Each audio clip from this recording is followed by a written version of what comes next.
বাঘাউদ্দিন ডেকে বলছে, হুজুর আমি আমার আল্লাহ তালাশ করতে এসেছি, আল্লাহ পাবার জন্য যেটা প্রয়োজন আমি সেটাই করতে পারি।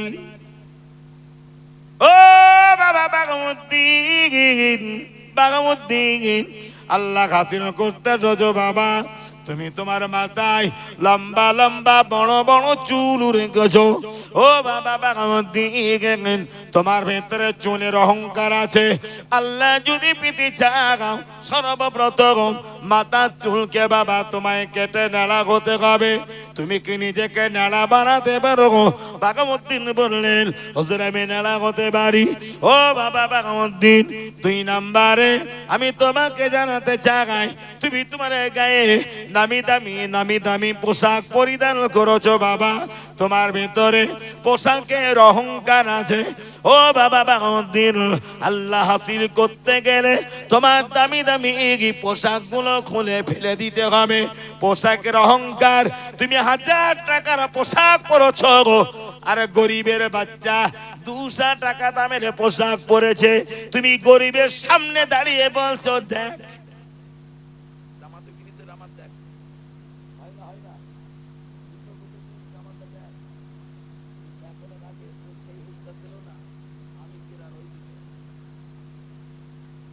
বুঝাসিনি, এটাই তো অহংকার। বাবা তুমি কাঁদ দেখাচ্ছ, তুমিও মানুষ সেও মানুষ, তোমার টাকা আছে লোভ ছিল না, এই তো পার্থক্য, এই তো পার্থক্য। এই যে বলছে দেখ, কি দেখবে? ও যদি ঘুরিয়ে তোমার বলে এই জায়গাটা দেখ, তুমি তখন কি দেখাবে? তুমি যা দেখাবে সব তো পায়খানা। বুঝাসিন আমার কথা?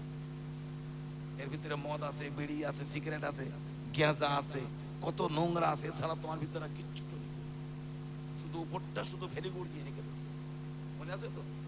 উপরটা খেজুরে গুড় আছে, ভিতরে সব মাল তো খারাপ। কার কি দেখাচ্ছ তুমি?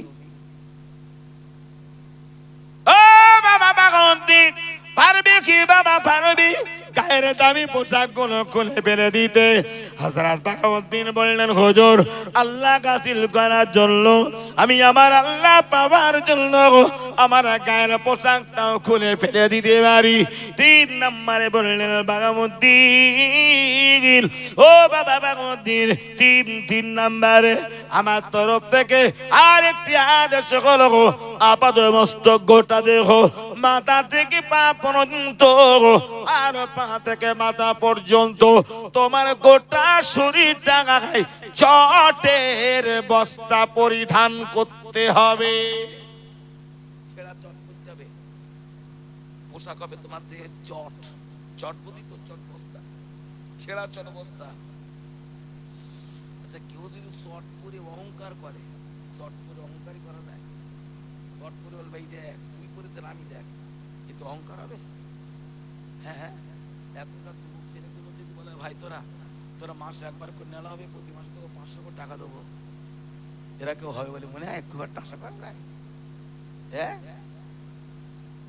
সারা বছর একবার হবে কিনা সন্দেহ। মাসে আমার জীবনের চাইতে মাথার চুলের কত দাম আছে, এই চুল দেখিয়ে সারা দুনিয়া পাগল করে রেখে দিস। চুল দেখিয়ে দুনিয়া পাগল করে রেখেছি, তুই 500 টাকা দিচ্ছিস? এই চুল দেখিয়ে হাজার হাজার টাকা কামাই হচ্ছে, শুধু মাথার চুল দেখতে, শুধু মোবাইলে রিচার্জ হচ্ছে অটোমেটিক। নেড়া হলি তো সেই সুন্দর যা লাগবে না। জ্ঞানী যারা বোঝে তারা শুধু ইশারাই, যুগের হাওয়া তো চলছে, অস্বীকার করার তো নাই। হযরত বাঘাউদ্দিন রাহমাতুল্লাহ আলাইহি এক মুহূর্ত দেরি করলেন না, মাথার লম্বা লম্বা চুলগুলো কেটে ফেলে দিয়েছে বাবা। 2 নম্বরে দামি পোশাক গুলো খুলে ফেলে দিয়েছে। 3 নম্বরে গায়েতে ছেঁড়া চটের বস্তা পরিধান করেছে। সবকিছু আদায় হয়ে গেল। হুজুর আপনি আমাকে সবক দেখান, হুজুর আপনি আমাকে আমল দেখান। আল্লাহর ওলিদের হাতে হাত দিয়ে বায়াত হলে তারা সমক দেয়। 100 বার করে সাত দরুদ পড়ো, 100 বার করে ফজরের দরুদ পড়ো, আমল দেয় না? দেয় না? তো বলছেন হুজুর আপনি এবার আমাকে আমল দেন, আমাকে সবক দেন। পীর সাহেবকে বেলা বললেন, বাবা বাঘামুদ্দিন মাথা চুল কেটে বাবা নেড়া হয়েছো, গায়ে দামি দামি পোশাক গুলো খুলে ফেলে দিয়েছো। ও বাবা ছেলে বাঘামুদ্দিন, গায়েতে চটের ছেঁড়া বস্তা তুমি পরিধান করেছো। এবার আমি তোমাকে একটি কাজ দিব বাবা। আমার ঘরের পাশে একটি বাজার আছে, একটি হাট আছে। প্রতিদিন হাজার হাজার মানুষ সকাল হলে এই বাজারে কেনা বেচা করতে আসে। হাজার হাজার মানুষের পদধূলি আমার বাজারে পড়ে থাকে। বাজারটা ভেঙে গেলে গোটা বাজারগুলো নোংরা হয়ে যায়, ময়লা হয়ে যায়। ও বাবা বাঘামুদ্দিন, প্রতিদিন সকাল করে আর বাজার ভেঙে গেলে এই বাজারটা ঝাড়ু দিয়ে দিয়ে তোমাকে পরিষ্কার করিতে হবে। জনগণের পায়ের ধুলাগুলো ঝাড়ু দিয়ে দুগাতে বাবা তোমাকে পরিষ্কার করতে হবে। পারবে কি বাবা তুমি করতে? সুইপারের কাজ, এই কাজ কি বাবা তুমি করতে পারবে?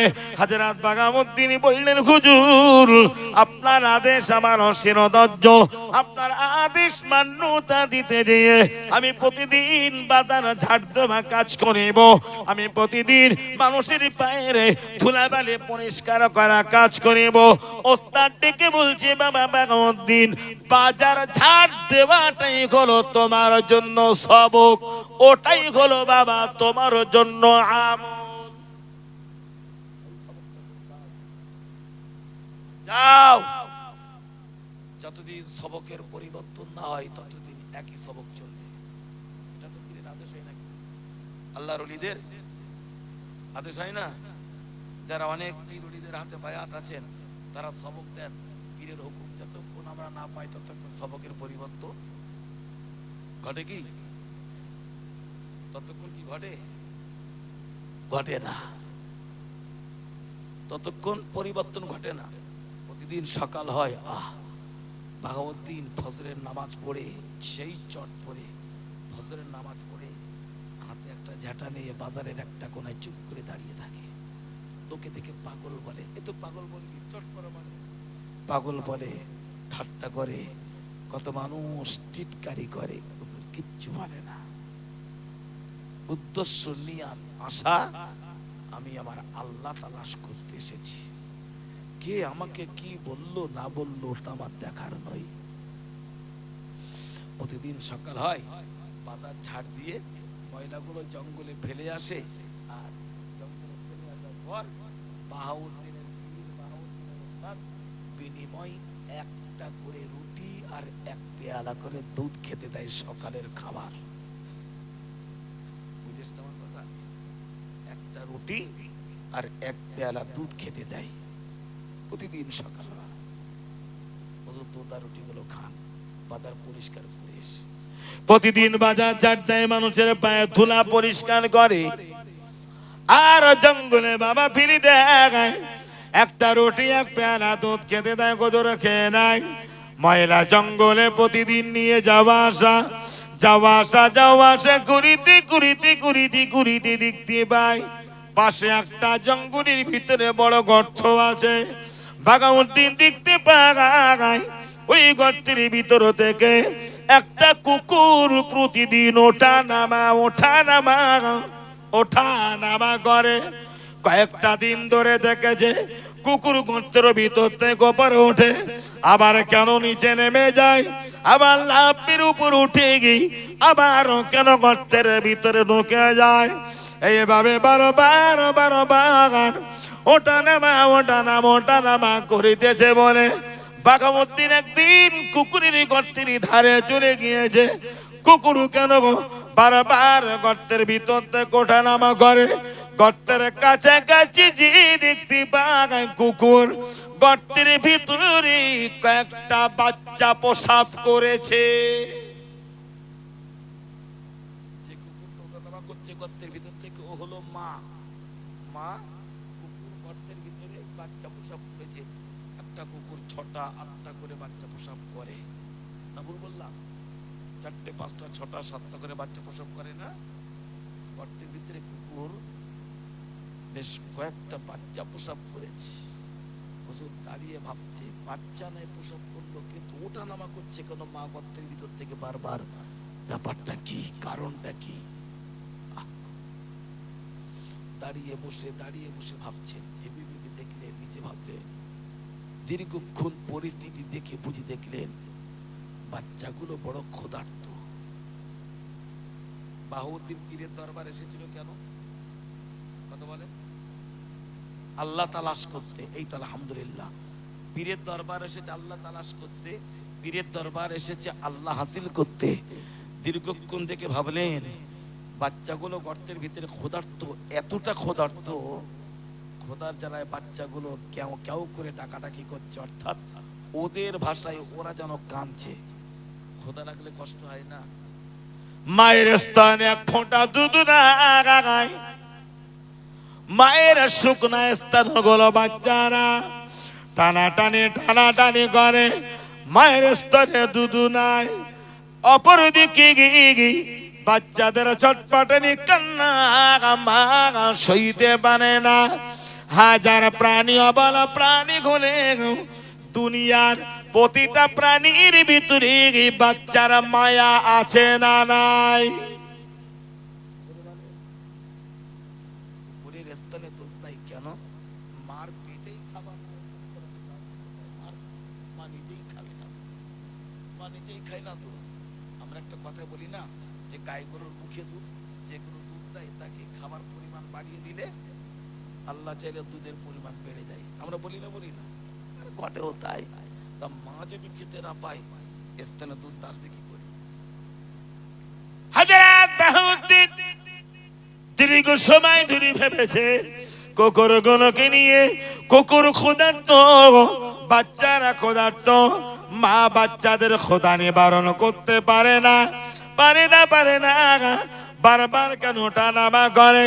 বাগামুদ্দিন কুকুরকে নিয়ে ভেবেছে আর বাবা সমীক্ষা করে এটাই নিজের সিদ্ধান্ত নিয়েছে, বাচ্চাদের কান্না যখন মা সইতে না পারে তখন মা ভাবে আর করতে না, লাফের উপর উঠে যায়। আমি মা জঙ্গলে একটু তালাশ করি, খোঁজাখুঁজি করি, কোনো না কোনো জায়গায় ঘুরিতে আমি মা যদি একটু খাবার পেয়ে যাই, ওই খাবার গুলো আমি খাবো। আর আমি খাবার খেলে স্থানে দুধ চলিয়ে যাবে, আমার বাচ্চারা ক্ষুধার্ত, তাদের ক্ষুধা নিবারণ হবে। অথচ খাবারের তালাশে না দিয়ে মা আবার ফের গর্তের ভিতরে ঢুকে যায়। হুজুর ভাবছেন এগুলো, নিজে ভাবছেন কোনো না কোনো জায়গায় জঙ্গলে গেলে একটু খাবার পাবে, ও যদি খায় বাচ্চারা পাবে, ও খেলে স্তনে দুধ আসবে, দুধগুলো বাচ্চা খাবে। কিন্তু কুকুরটা যায় না, আবার গর্তে ঢুকে যায়। কারণ কি ভেবেছেন? ভেবে দেখলেন যেটাই কুকুরের ধারণা যে বাচ্চাগুলোকে গর্তে রেখে আমি দূরে কোনো জায়গায় খেতে যাব, কোনো না কোনো জায়গায় আমার জন্য খাবার নিশ্চয়ই জঙ্গলে আছে। আল্লাহ পৃথিবীতে যাকে সৃষ্টি করেছে তার রুজি আল্লাহ দিয়েই পাঠিয়েছেন, ঠিক না ভুল? রুজিটি খাবার কোনো না কোনো জায়গায় আছে, হয়তো আমি সেই পর্যন্ত এখনো পৌঁছাতে পারিনি। এটা ঘটে না? পৌঁছাতে পারিনি। হুজুর ভাবছেন কুকুরগুলোকে নিয়ে, কুকুরটাকে নিয়ে খাবার ঠিক কোনো না কোনো জায়গায় আছে, কিন্তু যাচ্ছে না, গর্তে ঢুকে যায়। কারণ যে আমার ক্ষুধার্ত বাচ্চাগুলো গর্তে রেখে আমি যদি দূরে কোনো জায়গায় যাই, আমার চাইতো কত বড় বড় হিংস্র প্রাণী এই জঙ্গলে আছে, বসবাস করে। আমি মা বাচ্চাদের কাছে থাকতে পারবো না। সেই শক্তিশালী হিংস্র প্রাণীগুলো ঘুরতে ঘুরতে যদি এই গর্তের ধারে এসে আমার বাচ্চাগুলোকে দেখতে পাই, আমার বাচ্চাগুলোকে মেরে ফেলবে। আমি মা ফিরে এসে আমার বাচ্চাদের জীবন্ত মুখ আর দেখতে পাবো না। বাচ্চাদের মায়ার টানে খেতে না যেয়ে আবার গর্তের ভিতরে ঢুকে যায় কুকুর। বাচ্চাদের কষ্ট সহ্য না করতে পারে খাবারের জন্য উপর ওঠে, কিন্তু বাচ্চাদের প্রেমে যেতে পারে না, আবার গর্তে ঢোকে। হুজুর নিজেটা ভেবে নিলেন, ভেবে বলছেন, আল্লাহ আমি বাহাউদ্দিন তোমাকে হাসিল করতে এসেছি, আল্লাহ আমি বাহাউদ্দিন তোমাকে তালাশ করতে এসেছি। আমার ওস্তাদ প্রতিদিন সকালে আমাকে এক পেয়ালা করে দুধ দেয়, একটা করে রুটি খেতে দেয়। আল্লাহ আমি বাহাউদ্দিন যদি চাই এক বেলা এক সাজে না খেয়েও তুমি চাইলে তোমার বাহুদেরকে একসাথে না খাবিয়েও তুমি বাঁচিয়ে রাখতে পারো। যেহেতু মানুষ আমরা তো রোজা করি, একসাথে না খেয়ে বেঁচে থাকা যায় না। আল্লাহ দরবারে দোয়া চাইলেন, আল্লাহ আমি বাগামুদ্দিন যদি একবার না খাই, একসাথ যদি না খাই, তোমার দয়া তো আমি বেঁচে থাকতে পারি। আগামী কাল থেকে আগামী দিন থেকে আমার পীর আমার ওস্তাদ বাজার ঝাড়ো দেওয়ার বিনিময় আমাকে একখানা রুটি খেতে দেবে, এক পেলা দুধ খেতে দেবে। আগামী কাল থেকে আমি বাগামুদ্দিন ওই দুধ রুটি নিজে না খেয়ে ক্ষুধার্ত কুকুর গুলোকে খাওয়াতে চাই। কুকুরের প্রতি দয়া। আল্লাহ আমি খাবো না, তোমার সৃষ্টি প্রাণী ক্ষুধার্ত কুকুরগুলোকে খাওয়াবো। দুনিয়ার কেউ জানে না।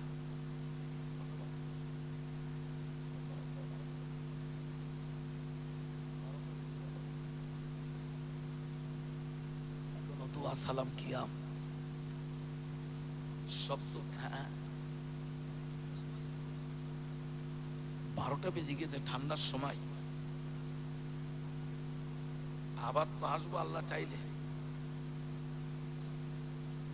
তাবারকের ব্যবস্থা আছে নাকি? সব সব তো ঠান্ডাই দেবেন, আবার গরম করবেন। চলো তাহলে 2-5 মিনিট একটু বলি, মনে মনে মনে কষ্ট পাবেন না তো। চলো। বাহাউদ্দিন এমন সিদ্ধান্ত নিলেন, পৃথিবীর কেউ জানেন না, কেবলমাত্র আমার আল্লাহ ছাড়া। আল্লাহ সবই জানেন, ওস্তাদ কেউ বললেন না। গোটা দিন বাবা পার হয়েছে, হাজরাত বাগামুদ্দিন তখন কামালিয়া দর্জন করলেন না। গোটা দিন বাবা পার হয়ে যায়, রাত পার হয়ে যায়। রাতে শেষ লগনে আল্লাহ পাকের ফজরের নামাজ হুজুর আদায় করেছে। ফজরের নামাজ আদায় করে হাতে একটা ঝাঁটা নিয়ে বাজারের একটা কোণে পাগল বেশে বাবা দাঁড়িয়ে গিয়েছে। লোকে ঠাট্টা করে চিনতে পারে না, টিটকারি করে চিনতে পারে না, কেউ পাগল বলে বুঝতে পারে না। বাজার শেষ হয়ে যায়, বাজার বাবা ভেঙে যায়। বাজার শেষ হয়ে গেল, বাগামুদ্দিন হাতির ঝাঁটা নিয়ে গোটা বাজারটা ঝাড় দিয়ে দিয়ে পরিষ্কার করে সমস্ত নোংরা ময়লা আবর্জনাগুলি একটি পাত্রে উঠিয়েছে। একটি পাত্র উঠালেন, উঠিয়ে ময়লাগুলো নিয়ে জঙ্গলের দিকে গেলেন না, ময়লা উঠিয়ে রেখে দিয়ে সোজা তার ওস্তাদের দরবারে গিয়েছেন, তার পীরের কাছে গিয়েছেন। যে সালাম কালাম দিয়েছে, হুজুর প্রতিদিন আমাকে একটা করে রুটি দেন, এক পেলা দুধ খেতে দেন, আজকে আমাকে একটু আগে দিতে হবে। প্রতিদিন জঙ্গল থেকে ফিরে আসার পরে আমি খাই, আজ থেকে আপনাকে আমাকে একটু আগে দেন। কেন, কি বৃত্তান্ত ওস্তাদ জিজ্ঞেস করেনি। ভেবেছেন এইরকমটি যে এত বড় বাজার পরিষ্কার করতে হয়তো ক্ষুধা লাগে, হয়তো আগে খাবে পরে যাবে। ঠিক আছে, ঠিক আছে, লাও, এই লাও একটা রুটি লাও, এক পেয়ালা দুধ লাও, দিয়ে দিলে। এক পেয়ালা বাবা দুধ দিয়েছে, এক কানা রুটি দিয়েছে। হুজুর দুধ নিজে খেলেন না, রুটিও খেলেন না। এক হাতে দুধ রুটি নিলেন, অপর হাতে সেই জঞ্জাল ময়লা নোংরা আবর্জনার পাত্র হাতে নিয়ে গুটি গুটি গুটি গুটি গুটি গুটি কদমে চললেন জঙ্গলে। জঙ্গলে ময়লাগুলি ফেলে দিয়েছে, আর দুধ আর রুটি হাতে নিয়েছে।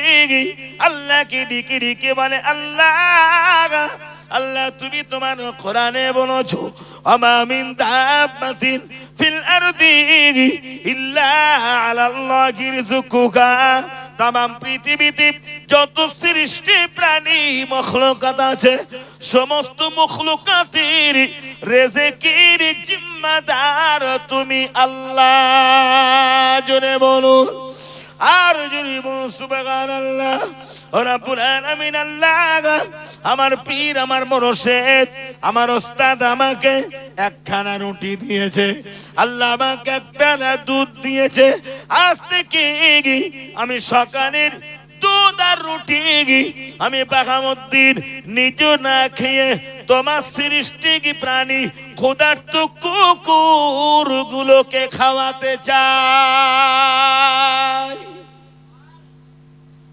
আল্লাহ তোমার সৃষ্টি প্রাণী কুকুরগুলোকে খাওয়াতে চাই, আমি বাহাউদ্দিন খাওয়াবো। আল্লাহ কুকুরের সমস্ত আঘাত আক্রমণ থেকে তোমার বাহাউদ্দিনকে তুমি হেফাজত করো। আল্লাহর কাছে একটু বলে নিলেন, চেয়ে নিলেন। আস্তে আস্তে আস্তে আস্তে আস্তে আস্তে গর্তের কাছে গিয়েছে, গর্তে নামলো। বাহাউদ্দিন নিজে ক্ষুধার্ত, গর্তে নেমে এক পেয়ালা দুধ হাতে নিয়ে বাচ্চাগুলোকে গালে তুলে তুলে খাওয়ালেন। গালে তুলে তুলে খাবিয়ে হাতের রুটিটা ছিঁড়ে ছিঁড়ে মাকে খাবিয়ে দিলেন। কুকুরেরা খা, বড় ক্ষুধার্ত, আমি জানি না, মনে হয় আমার আল্লাহ তোদের জন্য আমাকে নিযুক্ত করেছে, খা। আমার আল্লাহ যদি চাই আগামীকাল আবার তোদের জন্য কিছু খাবার আনবো। কুকুর বোঝুক আর না বোঝুক এভাবে খাবিয়ে ব্যথার কথা নিজে এইভাবে প্রকাশ করে দিলেন। মা খেলেন রুটি, বাচ্চারা খেলেন এক পেয়ালা দুধ আর রুটি বাবা কুকুরগুলোকে খাবিয়েছে। বাঘাউদ্দিন চলে যায় আর প্রতিদিন প্রতিদিন প্রতিদিন এইভাবে জঙ্গলে আসে। দুধ রুটি নিজ না খেয়ে, দুধ রুটি নিজ না খেয়ে সব দুধ রুটি গুলি কুকুরগুলোকে বাবা খাবিয়ে দেয়। কিছুদিন পার হয়ে যাবার পরে বাঘাউদ্দিনের উস্তাদ হযরত বাঘাউদ্দিনের পীর ভাবলেন, আমার বাঘাউদ্দিন আমার কাছ থেকে রুটি নেয়, আমার কাছ থেকে দুধ নেয়, অথচ খেতে দেখা যায় না। দুধ আর রুটি গুলো নিয়ে জঙ্গলের দিকে চলে যায়। আমার বাঘাউদ্দিন জঙ্গলে দুধ রুটি নিয়ে কি করে আমি দেখতে চাই।